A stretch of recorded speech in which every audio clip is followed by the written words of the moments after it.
Welcome to the Property Couch, where each week you get to listen to two of Australia's leading property experts. Bryce Holdaway, co-host of Location Australia on Foxtel's Lifestyle Channel, and Ben Kingsley, Chair of Property Investment Professionals of Australia, and the 2014 and 2015 Property Investment Advisor of the Year. All right, folks, you're on the Property Couch, where each week Ben and I bring you the insider's guide to property investing. Hello, mate. G'day, mate. How you going? Very good. You just got off a plane today and you got a sore back. How did that go? Next question.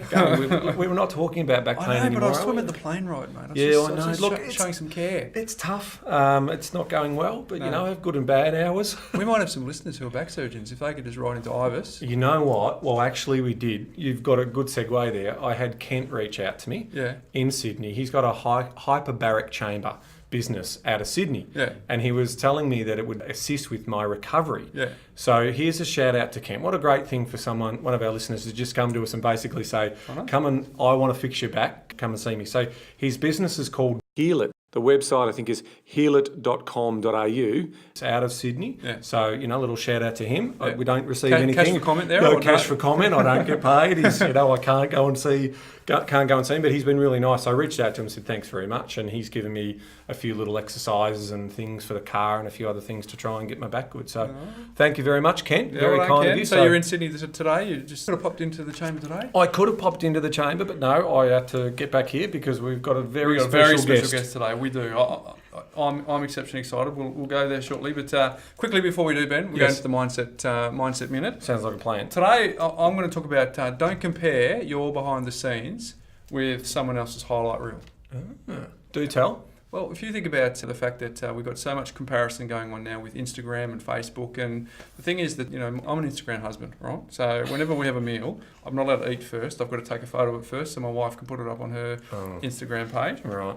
I'm sure you love that. Luckily, I just didn't pay out. If people send me another photo of something they're eating, I mean, really, I'm not there. She's into whole food. I get that. There is a background. I get that. I understand it. But it's very easy to compare what happens up on social media. That's their highlights reel. That's the best of the best. Totally. And we're in our mind and we're thinking about what's going on, which is our behind the scenes. Yep. So I think it's very important. But what's the context for our Well, podcast? You say that. I mean, Trevor Hendy's big on that stuff too. I absolutely think everyone thinks that everyone's going along beautifully if they look at everyone's Facebooks and social media stuff. But you know, we all have our challenges. We all have our, hard bits that we've got to get through. We do. No one puts the photo up when they're in their tracky dacks. No. But, well, I do, but that's another story. Actually, there was last week, Ben, in his tracky dacks. Tracky dacks on the podcast. Remember in his Oh, stop it. You could have cropped it a little bit higher. You're looking magic. Don't worry, mate. But obviously the context when it comes to property investing is the people who look the wealthiest are often the ones who aren't. So don't compare your highlights reel, their highlights reel with your behind the scenes. So something for us to think about today. But, I like it a lot. Mate, let's get into it. We've got a very, very special guest, very, very humble lady. I'm sure she doesn't like all the fuss that we're making, but Jan Summers, who I have wanted to have on the couch for a very long time. Anyone who's read the book will know Bryce's story of how he got into property investing. Building Wealth Through Investment Property. Jan Summers released this in the early 90s. I read it. I saw you on the Today Show. It was back in 1993, first year uni. I remember you were up on the whiteboard with Ray Martin. Do you remember that? I do. That was many years ago. And you were playing with numbers, drawing houses, and you just said there's some tax help and you can buy properties and you make some money. And I looked at that and I went, why isn't everyone doing this? And I didn't understand mindset back then because it just seemed to me that everyone money management. But welcome to the couch. Thank you very much. I have to admit that being introduced as a humble lady is a much better introduction than last Sunday when I was in a triathlon and I was introduced as the oldest competitor. Well, you are in terrific shape. I mean, you mentioned you're up at 5 a.m. this morning swimming. I wasn't even up at 5 a.m. I was up at 6, but so you keep active?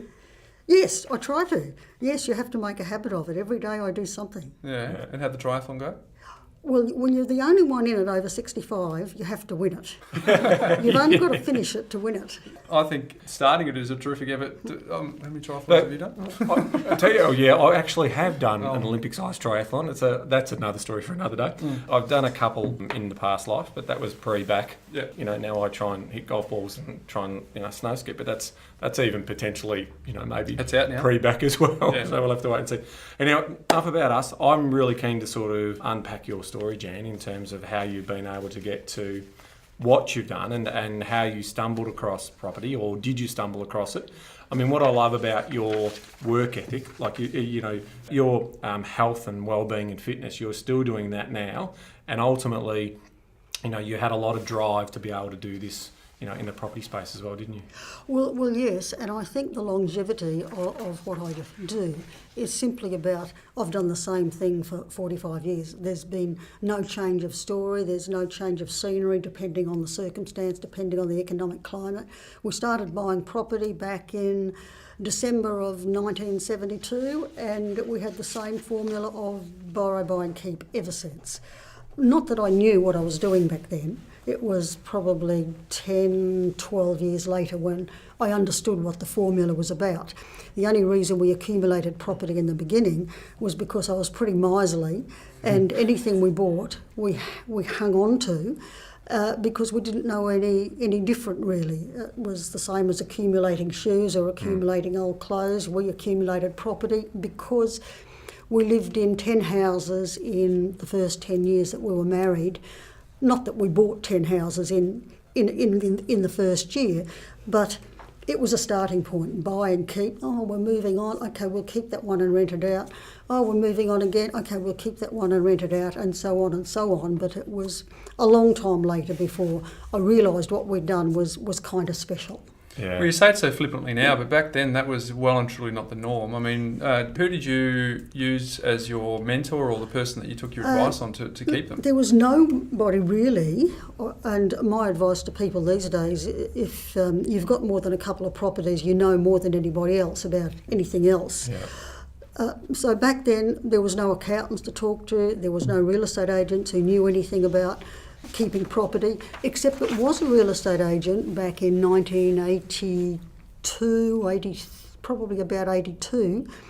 It was 10 years after we bought our first property, who finally told me that what I had was the basis for something huge.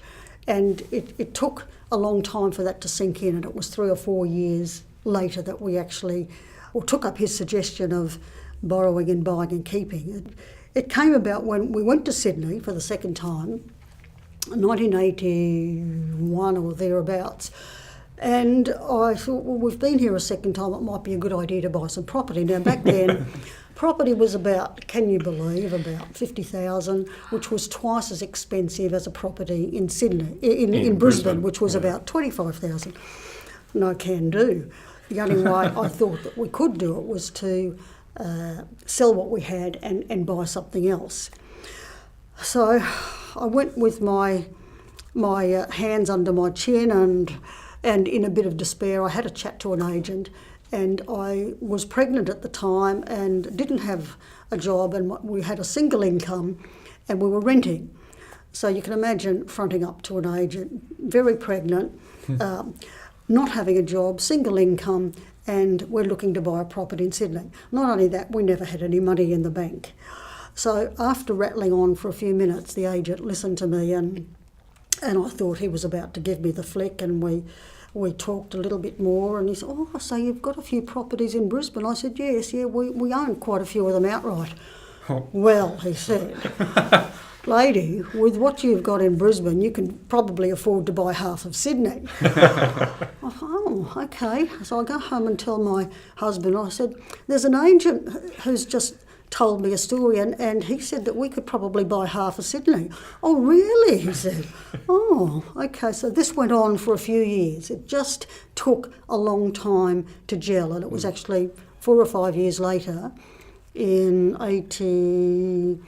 probably 86, 87, at a time when no one was buying property because we just had a global financial crash of the share market in late 87. Yep. And here I am wanting to go out and buy half of Brisbane, which we did. Not quite half, but it was quite Sydney a few properties. No, we were back in Brisbane at that stage. Okay, rightio. The northern half or the southern half? Yeah, well, the southern half. Yeah. And it just... how come nobody's buying any property? And then at the time they had just reintroduced negative gearing that was in abolition between 85 and 87. Yeah. We'd already bought quite a few by then, by that turn. I thought, well, the day after the announcement, why aren't these real estate agents flooded? Like, where is everybody? Yeah. Where is everybody? So we had a ball.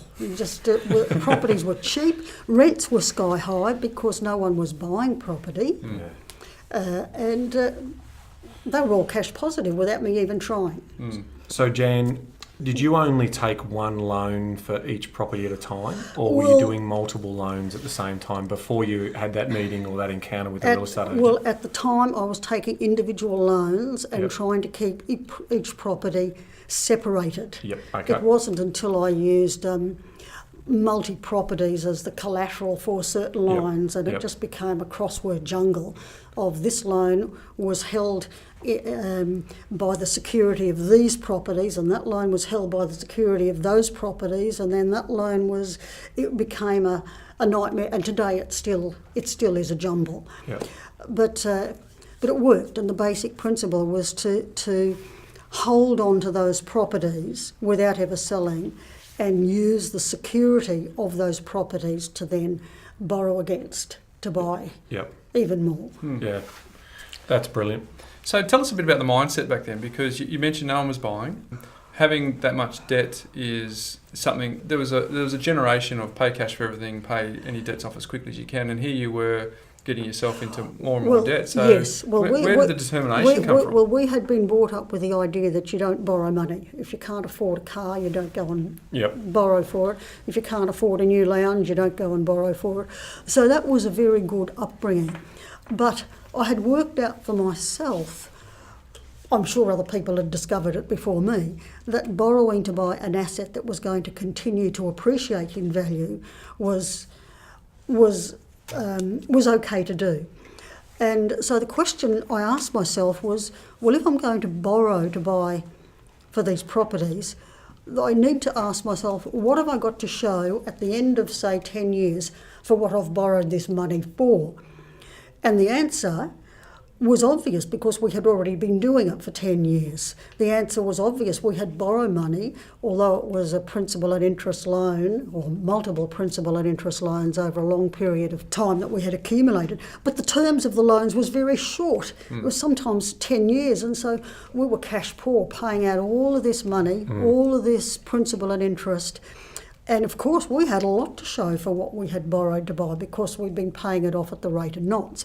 So that was a critical question. What have you got to show for what you've borrowed your money for? And if you've bought a car or you've had a holiday or you've bought a boat or a caravan, at the end of 10 years, you've got to pay someone to take away your junk.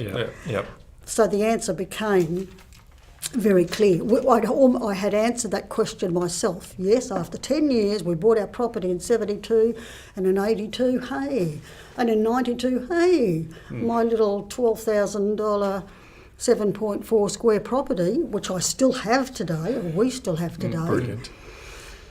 is worth probably $400,000. Not a lot. I mean, not a lot, but when you've got lots of these little blighters, it adds up.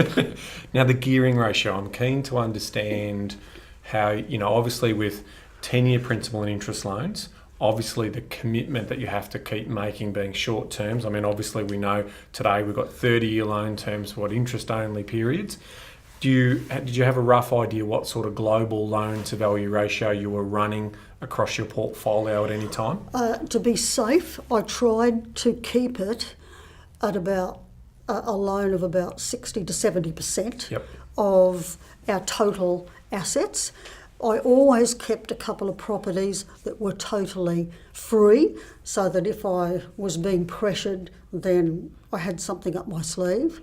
I made sure that by that stage I'd switched to interest-only loans because I realised that the answer to borrowing more money was all about cash flow. Yes. So we switched to interest-only, and that reduced the pressure on the cash flow enormously and allowed us to borrow a lot more.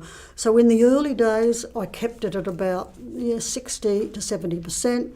I made sure 2/3 of those loans were fixed and at least a third was on a credit line, variable rate, so that if interest rates rose, which they did in the early 90s to almost 20%, yes. Well, we were covered. Even though I was paying 16% at the time, there was no skin off my nose because we had a controllable debt. And that's the secret, to have a controllable debt.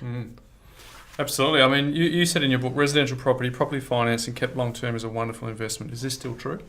Yes, it's been true for forever. Probably, I read a story about Cassius Carsatus. I probably haven't said his name correctly. He was doing it in Roman times. He would go trot off to the moneylenders and borrow a lot of money and buy a lot of property, and he was a little bit naughty because he also had a building team that was into renovations, and occasionally he burnt down a few properties so that it could go and re-renovate them all and get the tenants out. Well, so he could improve his yield. Yes. That is brilliant. Don't go and do that, listeners. He was, I think, alleged to have caused or started the fire back in Nero's time, specifically to benefit from his properties. Whether that's true or not, I don't know. But it makes a good story. Yeah, we know a few people who have burnt places down in stock take sort of yes. language, don't we? You know, there's comments around that as well. You're a pioneer as a property investment educator in this country. Do you feel that true? No, not really. There were people who did go before me who'd probably made a lot more money out of property, but it was not made publicly available. You never knew what people did, and it wasn't the sort of thing that you talked about at a dinner party.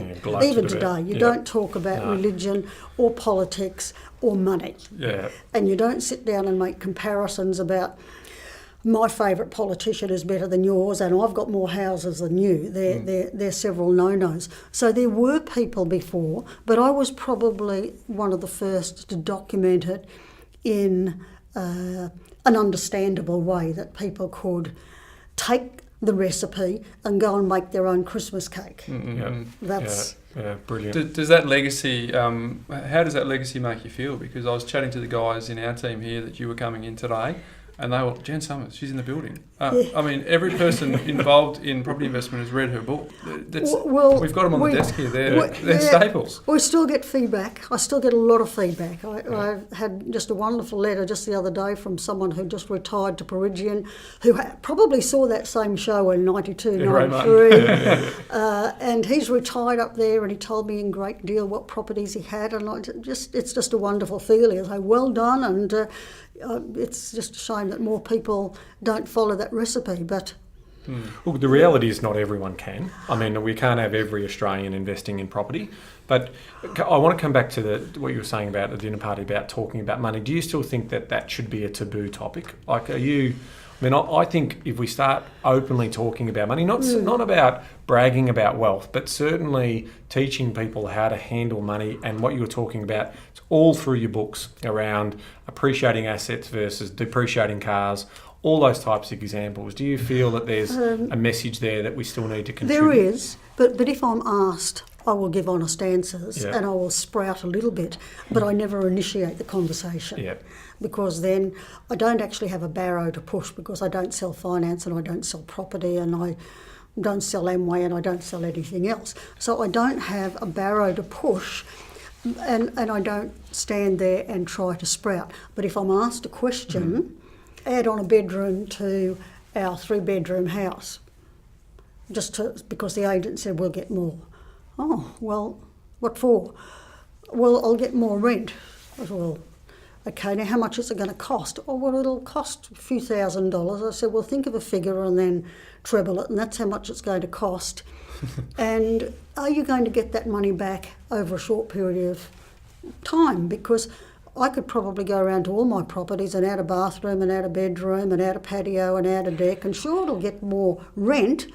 Of course it will get more rent, but will it make me any more money relatively? Yes, it's a bit like adding an ashtray to the back of a motorbike is how I describe it. Not necessary. Oh, very good. Now, because you're the original independent voice in Australia with that, because on your website it says, whilst many organisations use our material to assist their clients with investment in property, our company is completely independent and does not sell property finance or even personal advice. Were you ever tempted? I actually became a mortgage broker in the very early years. That was back in the late 80s. When you would have been a pioneer as a mortgage broker at that time too. You could go and get a licence just by filling in a form and saying that you'd never had a criminal conviction and here's your certificate and off you go. And it was very easy for me to work at that because I had 3 very young children at home. At that stage they were probably 6, 4 and 2. But I could only get to one person at a time, and one person was taking up an hour of my time, and I felt I had more to offer. And I had accumulated a lot of knowledge at that stage. And so I thought, I'll just put that aside. I don't need to go down that track.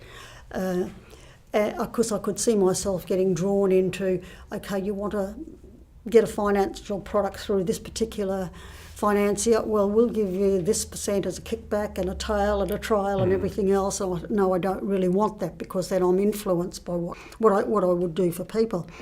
So I put together a little manual. This is in the late 80s. It was a 56-page manual that I still have got a couple of dinosaur relics of.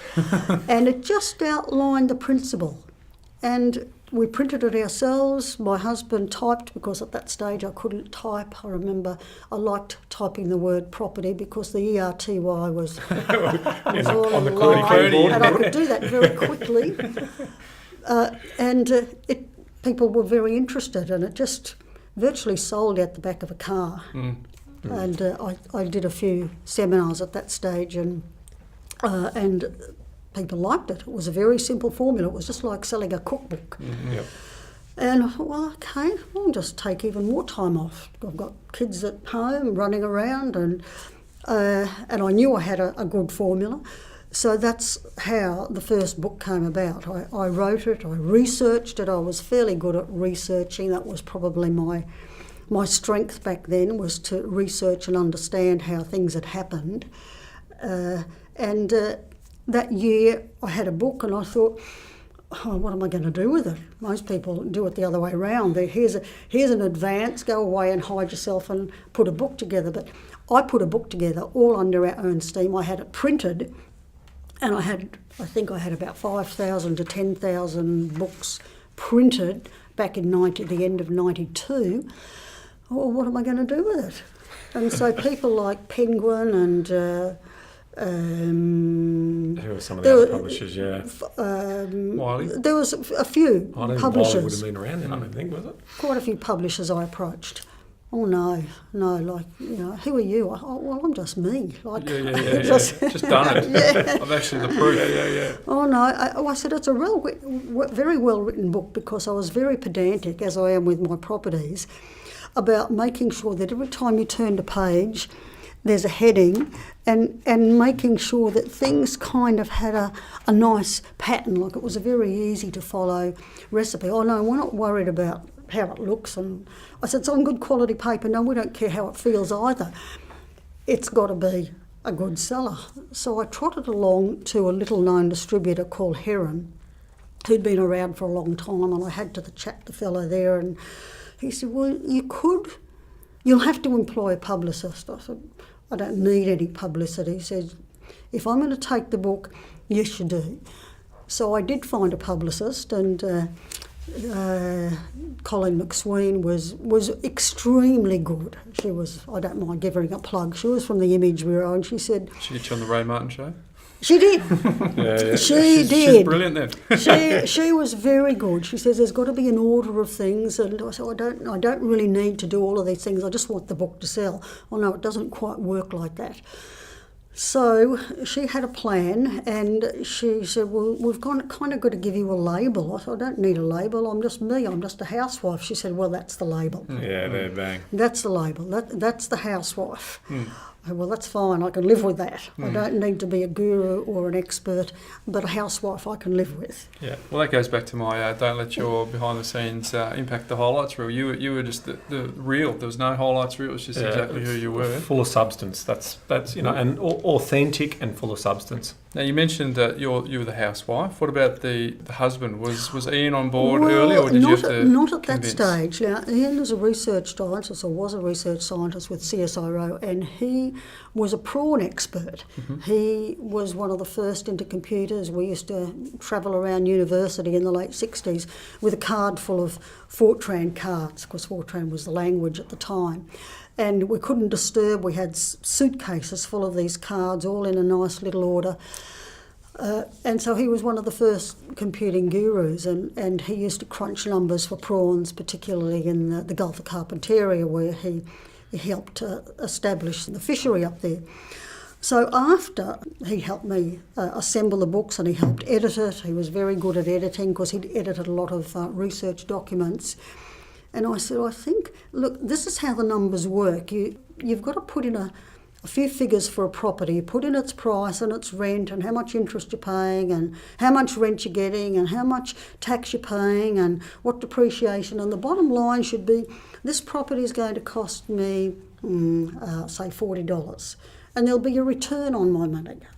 Because I had done a little bit of mathematics at university. I wasn't very proficient, but I did. You're a school teacher. Yes, well, I did. That doesn't mean that you know everything. It just means you can teach everything, but you don't have to know everything.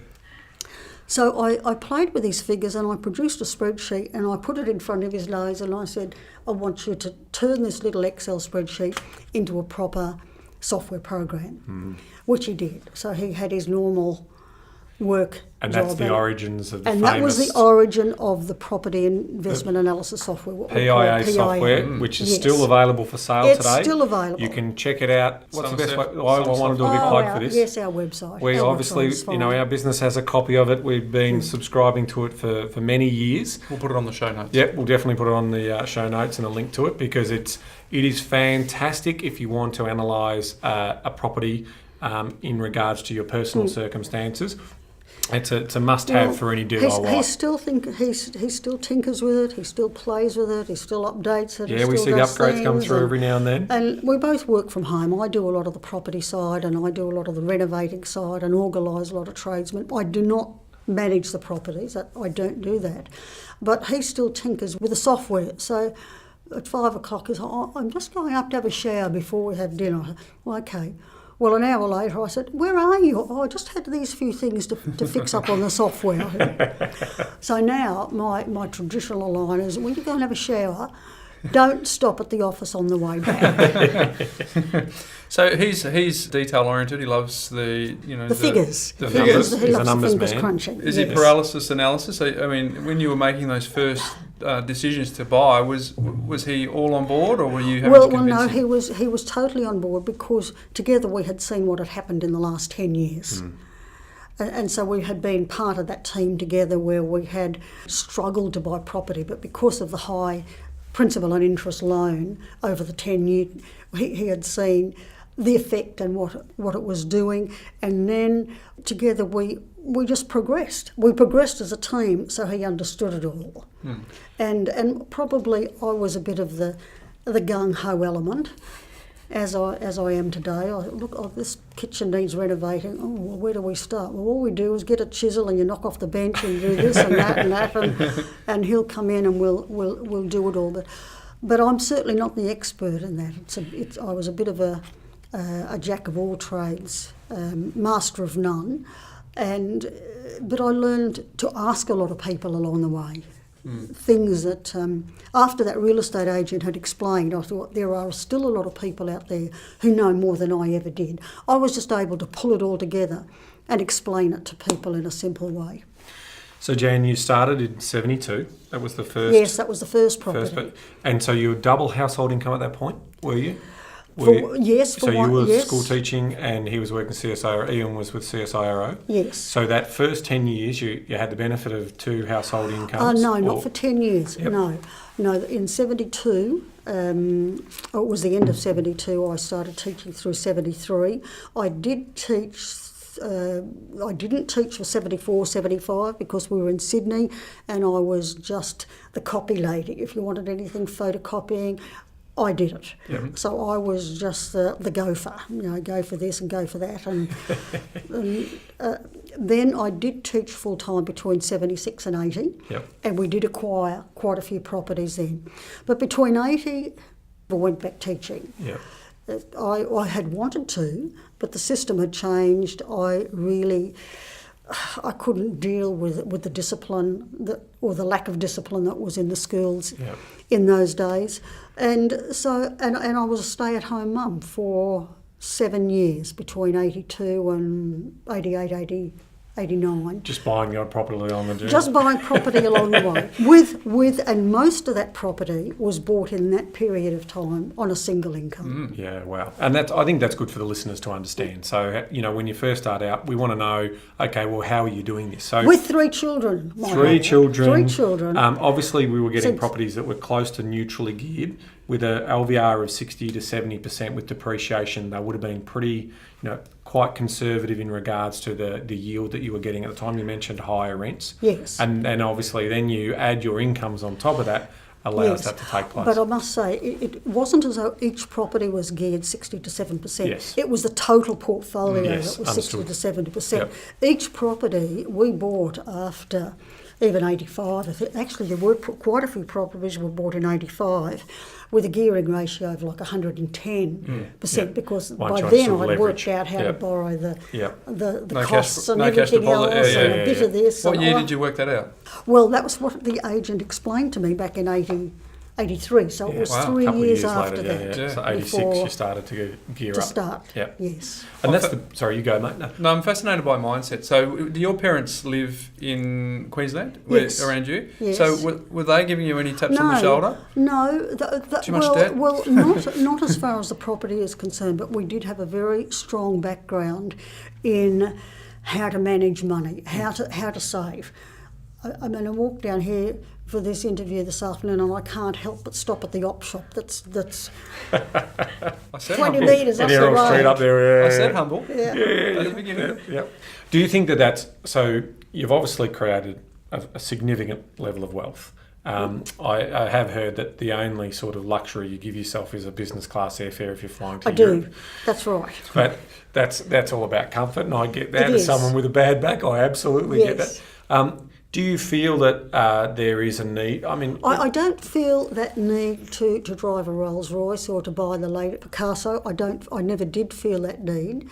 There's a few luxury items I might buy. I treat myself to a pair of running shoes. Yeah. Well, as a triathlon, and I might buy them 3 or 4 at a time. I still drive a 13-year-old BMW that I bought second-hand. I just love it to death. I can't get rid of it. The leather is scratched to pieces either through dogs or because I throw my bike in the back when I'm off to do a triathlon. Yeah. So I don't have that need, but there's certain things. I like nice appliances and I like a nice property with a nice view, and those things are important to me. But not to wearing a $200,000 Gucci watch or, it might be a $50 Swatch, and that's about it. But that doesn't mean all people have to live like that. But sometimes you can't have your cake and eat it too. And when you're starting off, there's got to be some kind of limitation. As I say, it's a cross between living in a palace and a tent. You'll find a balance, and you don't have to live like a pauper for that accumulation phase. Well, there's plenty of studies to show that once you can reach, I think it's once you get to sort of minimum $50,000, there's no sort of increased happiness just come from the extra income that you've got. Once your basic needs have been met. I think that security provides you with that happiness. That's what gives you the happiness, just the security to know you can do this if you want to, you can buy that if you need to. So if we were to ask your kids in terms of when they were growing up, did they feel like they ever missed out on anything? Do you think if you asked them that question? I know they were sick to death of travelling around in a real estate agent's car because there was no such thing as internet then. No. The only advantage was that when we got to a place, they liked to play with other kids' toys when we went in and had a look at a property. And they got to travel in an air-conditioned car. The agent was usually horrified at these 3 little kids sitting in the back munching on rusks. And if they followed suit, Jan? Yes, they have actually. Yes, they're all in their 30s now. Yeah. And for some of them, it took a little while to catch on, but they've all got it. Yeah. They've got it. Yeah, I understand it now. Yes. So and in a very balanced way. Yeah. Yeah. So money doesn't drive you then. So what does drive you? Obviously keeping active and fit. But what's the why for you? Why do you get out of bed these days? I think just the pleasure of living and living in a way that I want to. I try to live a healthy life. I try to stay active. I want to go to France this year again. I've already organised a walking holiday in the Pyrenees.